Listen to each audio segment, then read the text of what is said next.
Hey மக்கள், welcome back. So இந்த video வந்து how do acid and base react with the metals தான் பார்க்க போறோம். Activity 2.3 and 2.4. ஸோ ஒரு ஆசிட் மெட்டல் கூட எப்படி இன்ட்ராக்ட் பண்ணுவோம், ஒரு பேஸ் மெட்டல் கூட எப்படி இன்ட்ராக்ட் பண்ணுவோம். ஃபர்ஸ்ட் ஆஃப் ஆல் ஆசிட் அப்படிங்கிறது என்ன அப்படின்ட்டு லாஸ்ட் வீடியோல பார்த்திருப்போம். மேல வந்து அந்த கார்ட்ல கொடுத்துருப்பேன். மேல ஒரு ஒரு மாதிரி ஸ்பாட்ல வரும் இல்லையா, அந்த இடத்துல மென்ஷன் பண்ணிருப்பேன். அதை பாருங்க, அந்த வீடியோஸ் பார்க்கலன்னா.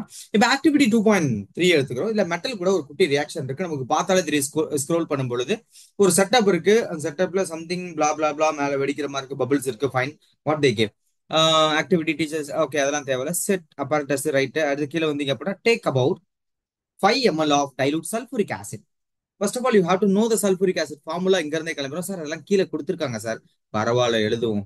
சல்பூரிக் ஆசிடோட ஃபார்முலா என்ன அப்படின்னா H2SO4, the king of chemical அப்படின்னு சொல்லுவோம். King of chemical as test டியூப்ல எடுத்துக்கிட்டான். டெஸ்ட் டியூப்ல எடுத்துட்டு அடுத்து ஒரு பைப்பு. ஓகே, கீழே வந்து அதுல வந்து சின்னதா என்ன பண்றான், அந்த H2SO4ல ஜிங்க் கிரானுவல்ஸ் ஆட் பண்றான். சின்ன சின்ன பீஸ் ஆஃப் ஜிங்க் கிரானுவல்ஸ். இப்போ இந்த இடத்துல பாத்தீங்கன்னா உங்களுக்கு அந்த படத்துல தெரியும். ஸோ இந்த இடத்துல நம்ம H2SO4 எடுத்திருக்கோம். இந்த இதுல அந்த மாதிரி ஆயிலி இருக்கு இல்லையா, டென்ஸ் ஹை டென்ஸ் லிக்விட்ரா H2SO4.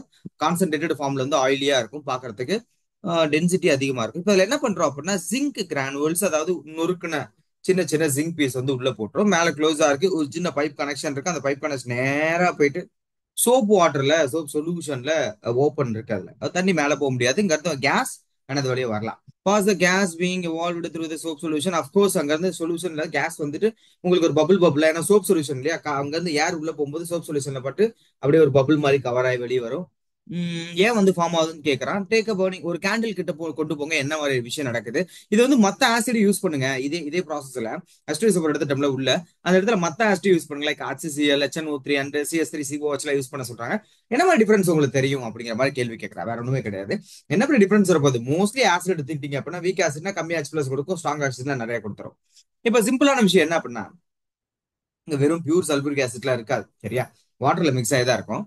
ஏன்னா அப்பதான் ஆசிடாவே பிஹேவ் பண்ணுவான். அப்போ உள்ள ஜிங்க் கிரானுவல்ஸ் போட்டாச்சு. போட்டதுக்கு அப்புறமா நமக்கு பபிள்ஸ் ஜென்ரேட் ஆகும். அந்த பபிள்ஸ் என்ன அப்படின்னா ஒரு குட்டி கெமிக்கல் ரியாக்ஷன் நடக்குது. இந்த ரியாக்ஷன் அடுத்த பேஜ்ல கொடுத்துருக்கான். ஆஹா, கொடுக்கல, நம்மளே எழுதிருவோம். இப்ப அந்த இடத்துல H2SO4 இருக்கு, மெட்டல் இருக்கு. எப்ப மெட்டல் வந்து முதல்ல எழுதிக்கோங்க கொடுத்துருக்க ரியாக்ஷன்ஸ்ல. So we got a zinc metal here. எப்படி இது சாலிடா இருக்கணும், நியூட்ரல் ஃபார்ம்ல இருக்கும், சாலிடா இருந்தா react with H2SO4 acid in aqueous.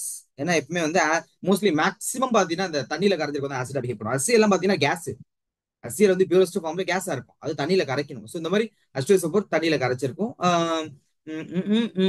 Strong acid. Okay, இப்போ என்ன ஆயிடும் அப்படின்னா ஜிங்க் மோர் ரியாக்டிவ். யாரை விட அப்படின்னா ஹைட்ரஜனை விட. இது நெகட்டிவ் பார்ட், இது பாசிட்டிவ் பார்ட். ஜிங்க் வந்து ஒரு பாசிட்டிவ் பார்ட்டா தான் பிஹேவ் பண்ணுவா. ரியாக்டிவிட்டி சீரிஸ்ல ஹைட்ரஜனை பொறுத்த வரைக்கும் நடு நிலையா இருப்பாங்க. மேக்ஸிமம் பார்த்தீங்கன்னா ஹைட்ரஜனோட மோர் ரியாக்டிவ் தான் இருப்பாங்க எல்லாமே. காப்பர் கிடையாது. இப்போ என்ன ஆகும், இந்த ஜிங்க் மோர் ரியாக்டிவ் இல்லையா ஹைட்ரஜனை விட, ஆனா ஹைட்ரஜனை ரீப்ளேஸ் பண்ணிடுவான். இவன் உள்ள வந்துருவான், ஹைட்ரஜன் வெளியே போயிருவான். சோ இது ஆக்சுவலி ரெண்டு ஹைட்ரஜன் தனித்தனியா இருக்கும். இங்க உள்ள ஒரு ரிடாக்ஸ் ரியாக்ஷன் நடக்கும்.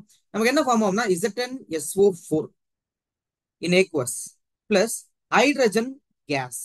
ஹைட்ரஜன் கேஸ், கேஸ் ஏர் எப்படி போடணும், இப்படி மேல போடணும். இது பிரிசிபிடேட்னா கீழ் நோக்கி ஏரா போடும். இப்போ இந்த ஹைட்ரஜன் கேஸ் தான் மக்கள்ஸ் யூ காட் பபிள்ஸ் தேர்.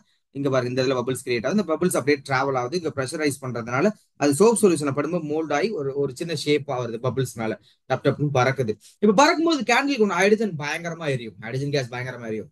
இப்ப கூட பாத்தீங்கன்னா அந்த சின்ன ஸ்கூல் பசங்க எல்லாம் பாத்தீங்கன்னா சில ப்ராஜெக்ட் பண்றாங்க. கடல் தண்ணியில வந்து நாங்க வந்து பைக் வந்து ஓட வைப்போம். அப்போ வந்து உப்பு தண்ணி எடுத்துட்டு அதுல இருந்து வாட்டர் மாலிகுல் வந்து நம்ம வந்து ஹைட்ரஜன் கேஸை பிரிச்சு எடுக்கிறோம், ஆக்சிஜனை பிரிச்சு எடுக்கிறோம், அது ஃபியூலா மாத்துறோம் அப்படின்னு சொல்லியிருக்காங்க இல்லையா.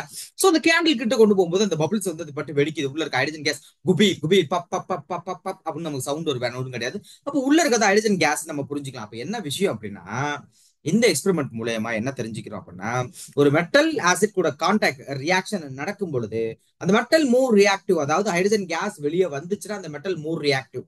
அங்க இருக்க ஹைட்ரஜனை ரீப்ளேஸ் பண்றான், கேஸ் எவால்வ் ஆகும் அப்படின்னு தெரிஞ்சுக்கலாம். அதாவது ஆசிட் ரியாக்ட் ஆகும் மெட்டல் கூட, சில மெட்டல்ஸ் கூட. அது இந்த மாதிரி சில எக்ஸ்பெரிமெண்ட்டுடைய டேட்டா வச்சு நம்மளால கன்ஃபர்மேஷன் கொடுக்க முடியும், இந்த மாதிரி நடக்குது. அப்ப அந்த ஆசிட் கூட ரியாக்ட் பண்ணும். தட்ஸ் இட், வேற ஒன்றும் பெரிய விஷயங்கள்லாம் கிடையாது. கொடுத்துருக்காங்க, நோட் தட் மெட்டல் இந்த above reaction displace the hydrogen. Okay, அதெல்லாம் பிரச்சனை. Reaction metal with acid can be summarised as அப்படின்னு போட்டு can you write the equation கொடுத்துருக்கேன். ரைட், அது பிரச்சனை இல்லை. இப்ப அடுத்து என்ன பண்றோம், அதே மாதிரி இன்னொரு ரியாக்ஷன் நம்ம இடத்துல பேஸ் எடுத்துக்கிறோம். முன்னாடி ஆசிட் எடுத்துக்கிட்டோம் இல்லையா, இந்த இடத்துல நம்ம பேஸ் எடுத்துக்கிறோம். பேஸ் நம்ம என்ன எடுத்துக்கிறோம் அப்படின்னா NaO, சோடியம் ஹைட்ராக்சைடு எடுத்துக்கிறோம். Here zinc metal as usual எப்பயும் போல எடுத்துக்கிறோம். ஸோ சோடியம் ஜிங்கேட் இது எல்லா மெட்டலும் இதுல இன்வால்வ் ஆக மாட்டான். மோர் ரியாக்டிவிட்டி சீரிஸ்ல டாப் மோஸ்ட்ல இருக்கவும் மட்டும்தான் இந்த மாதிரி ரியாக்ஷனுக்குள்ள வர முடியும். So we got sodium zincate. பார்த்தா அதுக்கு எப்பயும் போல ஒரு ஆசிட் கூடயோ பேஸ் கூடயோ ரியாக்ட் பண்ணும் பொழுது, ஒரு மோர் ரியாக்டிவ் மெட்டல் ரியாக்ட் பண்ணும் பொழுது என்ன ஆகும் அப்படின்னா hydrogen case evolve. That's it. Activity 2.3 and 2.4. அடுத்த வீடியோ சின்ன சின்ன வீடியோ பாருங்க, டக்கு டக்குன்னு டைம் இருக்கும்போது பாருங்க. Thank you so much. Bye by.